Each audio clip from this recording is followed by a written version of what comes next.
Non esiste più alcun margine di riconciliazione, l'incrinatura all'interno del matrimonio giallo-verde è ormai insanabile. Le ultime parole del vice premier del Carroccio, Matteo Salvini, sono state lapidarie: la maggioranza non esiste più.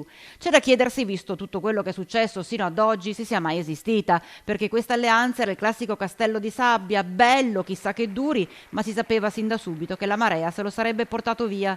Salvini la mette giù dura con il premier Conte, troppi tira e molla, troppi bastoni tra le ruote che hanno bloccato soprattutto le tante questioni calde, per il nostro Veneto in primis l'autonomia, e il presidente Zaia non usa mezzi termini.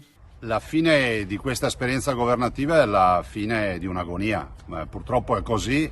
Ci abbiamo creduto fino in fondo, ma alla fine dobbiamo guardare i dati concreti, che sono quelli che la politica dei no, dir di no a tutto, non ci fa governare. Lo posso dire da governatore del Veneto, visto e considerato questi no li ho sentiti sulla Pedemontana Veneta, che peraltro è l'opera più grande oggi in cantiere in Italia. Li abbiamo sentiti anche di recente sulla partita della TAV, è un'opera voluta a tutti i veneti, non esistono comitati contro. E poi infine quello che è accaduto con l'autonomia. Stiamo ancora attendendo una risposta come veneti per l'autonomia e nonostante siano passati 660 giorni dal referendum ancora un nulla di fatto. Quindi si chiuda questa esperienza, la si chiuda subito e si vada subito a votare. Questa è l'unica cosa che serve ai cittadini, avere un governo forte, eletto, che esca dalle urne e che presenti un programma che sia utile a uscire dalla crisi, ma anche a fare le molte cose che vogliamo fare.